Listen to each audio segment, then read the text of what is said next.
Motor bebek adalah motor orang miskin. Motor bebek adalah motor yang tidak praktis.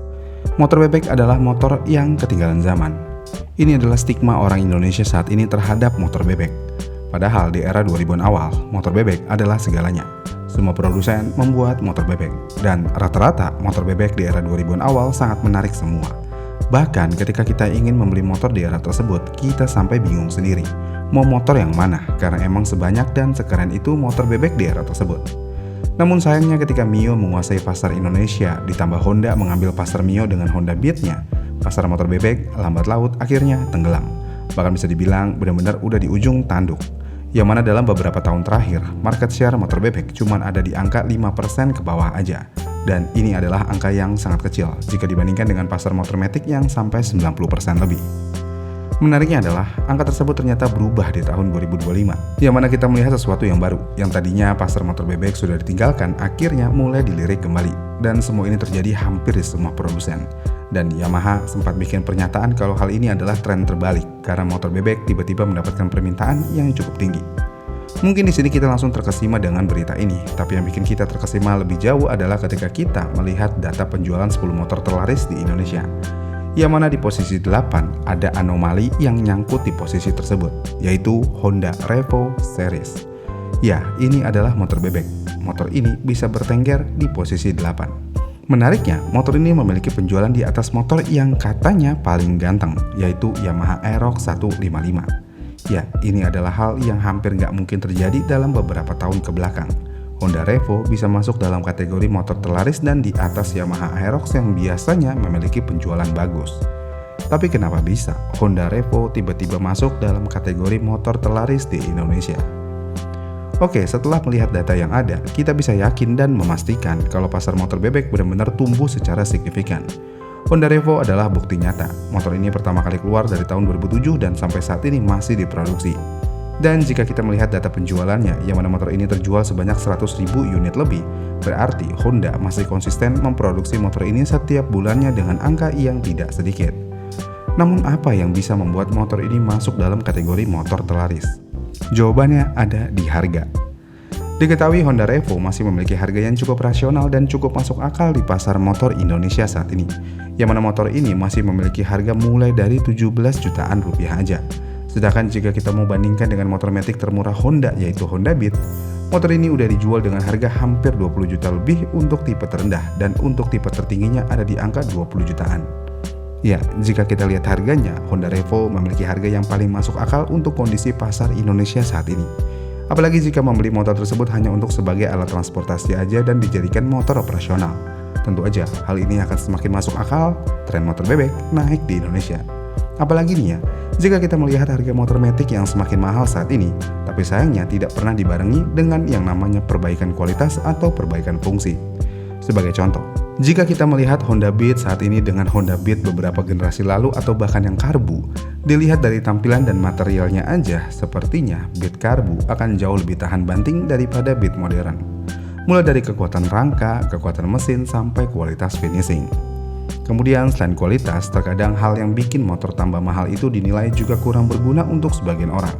Sebagai contoh keyless, idling stop, bensin indikator digital dan lainnya. Dan penambahan hal seperti itu, harga motor bisa meningkat setiap tahunnya. Walaupun ada inflasi, tapi tetap aja dengan adanya penambahan fitur ini, hal tersebut akan menambah beban produksi. Dan untuk orang-orang yang hanya butuh motor entry level dan hanya butuh motor tersebut untuk alat transportasi aja, ya motor matic seperti bukan lagi menjadi pilihan utama. Terlebih lagi, motor bebek memang seperti sudah dilupakan oleh konsumen. Bahkan di beberapa titik, produsen pun seperti sudah melupakan motor ini juga. Tapi walaupun begitu, produsen seperti sudah memberikan upgrade terakhir di motor bebeknya, yang mana walaupun desainnya tidak berubah signifikan selama bertahun-tahun, walaupun kaki-kakinya masih sama selama bertahun-tahun, walaupun kapasitas mesinnya masih sama aja bertahun-tahun, tapi mesin motornya udah diperbarui, yang mana semua motor bebek yang ada di pasar saat ini sudah menggunakan sistem injeksi. Bayangin, udah cc mesinnya kecil, transmisi motornya manual, pakai injeksi lagi. Hasilnya kita akan lupa dengan pom bensin, karena motor ini akan sangat irit. Dan Honda mengklaim Honda Revo bisa memiliki konsumsi BBM di 59,8 km sampai 62,3 km per liternya. Ya, ini adalah angka yang sangat luar biasa. Kemudian di luar dari ini semua adalah kualitas. Sebutkan satu motor matic yang memiliki kualitas dalam hal keawetan jika dibandingkan dengan motor bebek. Jawabannya ya hampir nggak ada. Mau dari produk Honda, Yamaha, atau bahkan Suzuki pun tidak ada yang bisa menyamai keawetan motor bebek. Mau dari segi apapun, mulai dari mesin, rangka, bahkan transmisi. Belum lagi perihal perawatan, tidak ada yang semudah dan semurah motor bebek. Hal paling mendasar adalah antara servis rantai dengan servis CVT. Untuk perihal harga, ya tentu aja kedua hal ini sangat berbeda, karena mau bagaimanapun jumlah part yang digunakan juga berbeda. Di motor bebek cuma ada 3, rantai, gear belakang, dan gear depan. Sedangkan motor matic isinya ya jauh lebih banyak.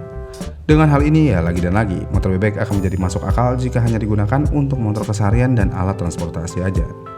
Namun satu hal yang pasti dari ini semua adalah ketika pasar yang sudah ditinggalkan tiba-tiba bangkit dan diminati, berarti ada satu hal yang salah, yaitu ekonomi dan harga motor itu sendiri. Oke, mungkin motor bebek memang tetap diminati di beberapa daerah, apalagi daerah yang memiliki jalanan yang curam. Tapi di satu sisi, kita harus melihat ke arah ekonomi dan harga motor saat ini. Masuk akal nggak sih? Dengan ekonomi Indonesia yang masih kurang lebih sama aja dalam beberapa tahun terakhir, tapi harga motornya udah menyentuh angka 20 juta rupiah untuk entry levelnya. Dan untuk motor matic 150cc aja dengan embel-embel premium udah dijual dengan harga mulai dari 33 juta rupiah. Apakah hal ini hal yang wajar? Jawabannya jika dilihat dari perspektif berbeda, semua ini seperti tidak masuk akal. Namun kenapa hal ini bisa terjadi? Apakah pungutan pemerintah yang terlalu besar? Karena belakangan ini kita dihebohkan dengan berita ternyata pemerintah mengambil 40% pungutan pajak dari harga mobil. Bagaimana dengan motor? Seberapa besar pungutannya? Jika dilihat sejauh ini, pungutan yang diberikan terhadap motor ada di angka 22-24,5% dari nilai motornya. Dan sejauh ini adalah angka yang masih terbilang wajar untuk di Indonesia. Tapi kenapa harga motornya bisa terus melambung tinggi? Yaitu tadi, produsen tidak terlalu mempedulikan mesin saat ini, karena dirasa mesin sudah mencapai puncaknya untuk kelas motor 150cc ke bawah. Yang berarti produsen hanya akan fokus di hal-hal kecil yang bisa dibilang kurang berguna banget untuk semua orang, tapi mereka bisa menaikkan harga secara konsisten, yaitu fitur kecil. Dan untuk melihat bukti nyata dari hal ini ada di Yamaha X-Max. Yamaha memperkenalkan X-Max baru dengan perubahan windshield yang bisa dinaik turunkan secara otomatis. Ya, perubahan yang signifikan hanya ada di bagian tersebut aja. Dan hasilnya, Yamaha bisa menaikkan harga X-Max lebih jauh lagi. Dan kalau kita lihat polanya, ya semua produsen melakukan hal yang sama. Jadi ya semakin banyak fitur kecil, maka akan semakin mudah produsen menaikkan harga tanpa ada yang protes. Dan jika dilihat dari motor bebek fiturnya ya gitu-gitu aja dari dulu. Makanya harganya bisa terus ditekan sampai sejauh ini. Iya kan? Jadi ya, di luar dari kualitas yang dipertanyakan setiap tahunnya, harga adalah hal utama yang membuat pasar bebek menjadi naik lagi saat ini. Gimana nih menurut kalian? Komen di kolom komentar di bawah ya, dan sampai jumpa di video selanjutnya.